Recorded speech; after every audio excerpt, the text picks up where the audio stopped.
Acknowledging struggle. Let's start with the truth because real change never begins with pretending. Everybody is fighting something. Everybody. Some battles are loud and obvious, others are quiet and hidden behind a smile. You can be surrounded by people and still feel completely alone. You can be doing everything right and still feel like life is not responding. That confusion, that heaviness, that sense of, I don't know how much longer I can do this, that's not weakness. That's being human. Many people feel guilty for struggling. They think faith means you're never tired, never afraid, never discouraged. That's not true. Faith does not cancel emotion. Faith coexists with pain. You can believe and still be exhausted. You can trust and still have questions. You can love God and still feel overwhelmed by life.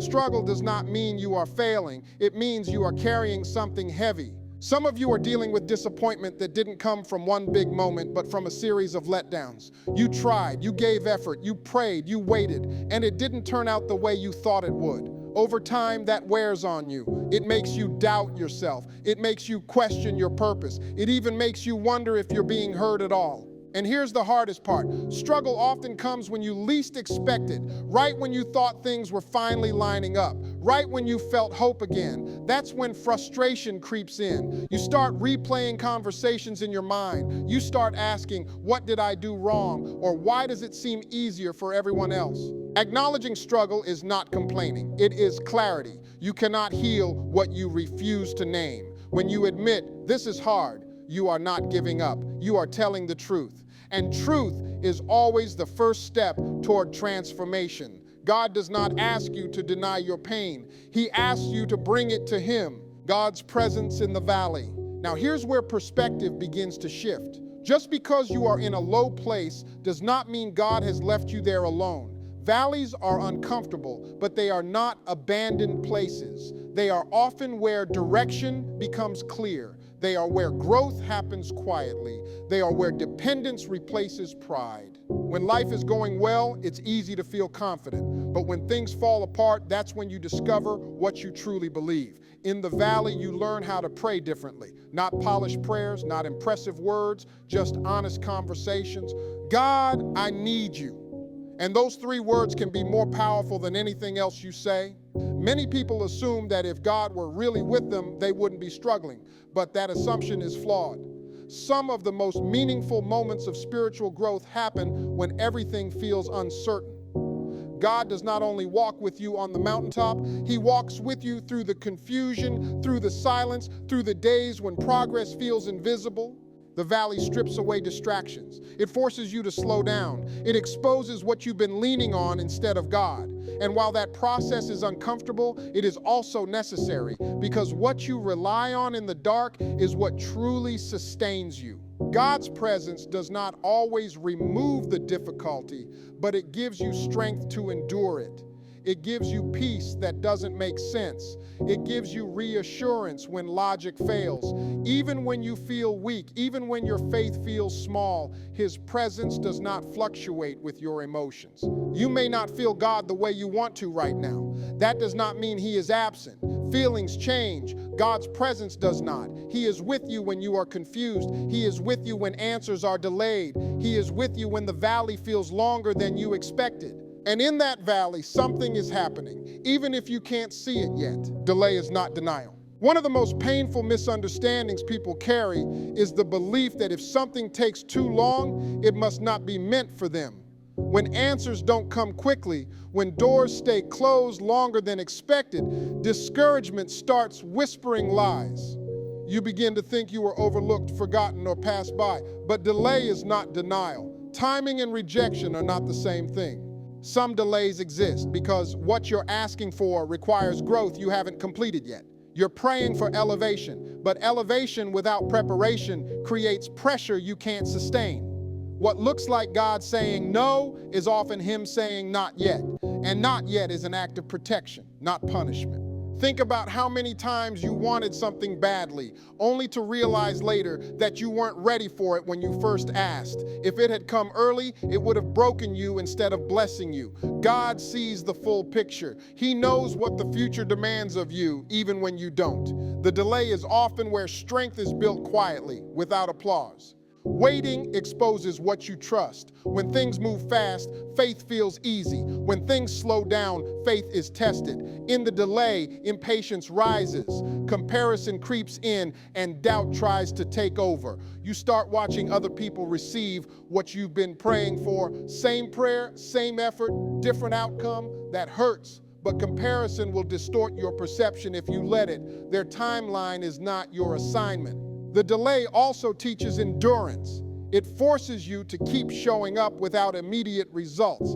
It teaches you how to keep believing when progress is invisible. That kind of perseverance changes you. It builds a foundation that can support what's coming next. Blessings that arrive too early often leave just as fast. God uses delay to align circumstances you cannot control. There are people who need to move into position, events that need to unfold, and lessons that need to settle in your spirit. What feels slow to you is often strategic from His perspective. Nothing is random, nothing is wasted. Even the waiting has purpose. If you're in a delayed season right now, it doesn't mean you're off track. It may mean you're exactly where you need to be. Stay faithful in the process. Stay committed even when it feels repetitive. The delay is shaping you for something that requires maturity, stability, and resilience. Faith requires trust before proof. Faith is not believing after everything makes sense. That's certainty. Faith is believing when clarity hasn't arrived yet. Faith asks you to move forward without guarantees, to trust without evidence, to obey without understanding the full plan. That's uncomfortable, that's risky, that's why real faith feels heavy sometimes. Most people want confirmation before commitment. They want assurance before action. But faith doesn't work that way. Faith says, I will take the step even if I don't see the whole staircase. It's trusting that the ground will meet your foot when you move. That level of trust challenges logic, pride, and fear all at once. Trusting before proof means continuing to do the right thing when results are delayed. It means praying when answers are quiet. It means staying honest when cutting corners would be easier. It means believing that obedience matters even when no one is watching and nothing seems to be changing. Faith grows in uncertainty. When everything is predictable, faith is not required. But when outcomes are unclear, faith becomes a daily decision. Some days your faith will feel strong. Other days it will feel fragile. Both days count. Faith is not the absence of doubt. It is choosing trust despite doubt. Trust before proof also means releasing control. Control gives the illusion of safety, but it limits growth. When you trust God, you admit that you don't have all the answers, and that's okay. You stop exhausting yourself trying to manage outcomes that were never meant to be yours to control. This kind of faith changes how you respond to adversity. Instead of panicking, you pause. Instead of giving up, you lean in. You remind yourself that God has been faithful before, even when you didn't understand what He was doing. Past survival becomes evidence for future trust. Faith before proof builds inner strength. It anchors you when circumstances shift. It keeps you steady when emotions fluctuate. Over time, you realize that trust is not about getting everything you want. It's about knowing you're not walking alone, even when the path is unclear. And every time you choose trust over fear, your faith expands, quietly preparing you for what's ahead. God uses imperfect people. One of the biggest reasons people struggle to believe their life can change is because they are painfully aware of their own flaws. They know where they messed up. They remember the bad decisions, the missed opportunities, the moments they wish they could erase. And somewhere along the way, they start believing a quiet lie that they are too damaged, too inconsistent, or too late to be used for anything meaningful.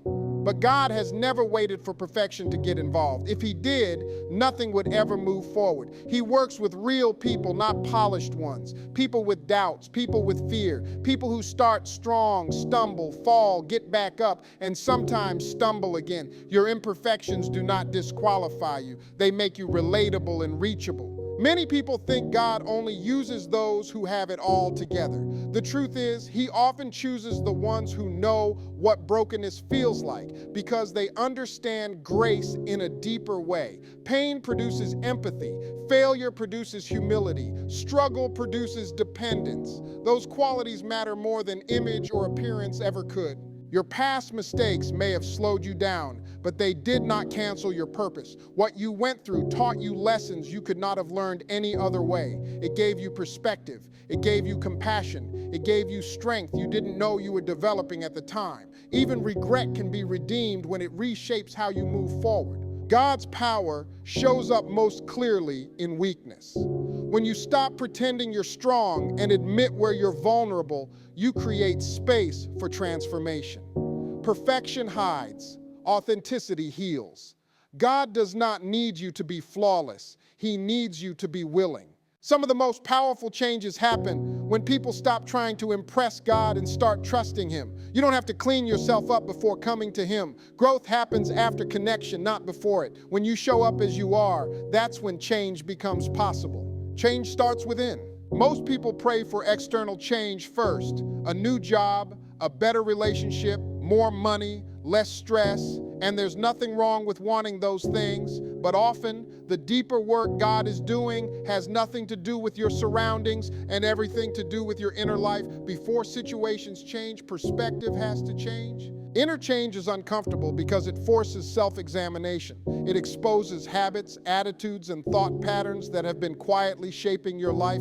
It challenges the stories you tell yourself about who you are and what you deserve. But without internal transformation, external success rarely brings lasting peace. God often works from the inside out.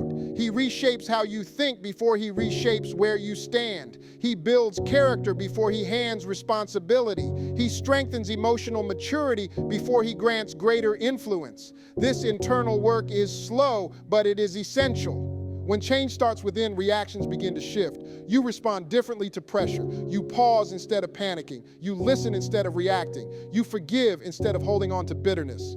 These changes may not look dramatic from the outside, but they are powerful foundations being laid quietly. Inner change also affects self-worth. Many people struggle not because they lack opportunity, but because they lack belief in their own value. God works to heal that. He replaces shame with confidence. He replaces fear with assurance. He reminds you that your worth is not tied to performance or approval. As the inside changes, patience grows, clarity develops, discipline strengthens. You start making decisions from wisdom instead of impulse, from faith instead of fear, from purpose instead of pressure. And over time, those internal shifts begin to influence everything around you. Change that starts within lasts longer. It doesn't collapse under pressure. It doesn't depend on perfect circumstances. It becomes part of who you are. And once that internal foundation is set, external change becomes sustainable, meaningful, and aligned with the life you were meant to live. A life transformed by walking with God. A transformed life does not happen all at once. It happens step by step, decision by decision, day by day. Walking with God is not about a single emotional moment. It is about consistency. It is about choosing faith when it would be easier to quit. It is about choosing trust when fear feels louder. Transformation is not instant, but it is inevitable when you keep walking. When you walk with God, your direction changes before your destination does. You begin to notice that you don't react the same way you used to. Things that once controlled you no longer have the same power. Situations that would have broken you before now strengthen you, not because life got easier, but because you got anchored. Walking with God changes how you see yourself. You stop defining your life by your worst moments and start seeing yourself through purpose instead of pain. You realize that you are not what happened to you. You are what you survived. Confidence grows, not the loud kind, but the steady kind. The kind that doesn't need validation. The kind that knows who it belongs to. As you keep walking, peace begins to replace chaos. Not because problems disappear, but because your foundation becomes stronger. You learn how to be calm in uncertainty. You learn how to rest even when things are unresolved. That kind of peace cannot be explained. It can only be experienced. Walking with God also changes how you treat others. Grace becomes easier to give because you've needed it yourself. Forgiveness becomes possible because you understand how freeing it is. You stop carrying bitterness that was never meant to be yours. And in letting go, you create space for joy. Over time, doors begin to open. Not always the ones you expected, but the ones you needed. Opportunities align, relationships shift, old habits fall away, new strength emerges. You look back and realize that the person you used to be could not have handled the life you're stepping into now. Walking with God does not mean life will be perfect. It means you will be prepared. It means you will not face storms alone. It means that even on hard days, you know where to turn. Even in confusion, you have direction. Even in weakness, you have support. Eventually, transformation becomes visible, not just to others, but to you. You recognize the growth. You see the resilience, you feel the difference, and you understand that every delay, every valley, every internal struggle played a role in shaping the life you're now living. So if you're tired, keep walking. If you're unsure, keep walking. If you don't have all the answers, keep walking. Because God is with you in every step, and when you walk with Him, your life will change, not just on the outside, but at the core of who you are. And one day, you'll stand in a place you once prayed for, stronger than you imagined, grateful you didn't quit, knowing without a doubt that walking with God was the decision that transformed everything.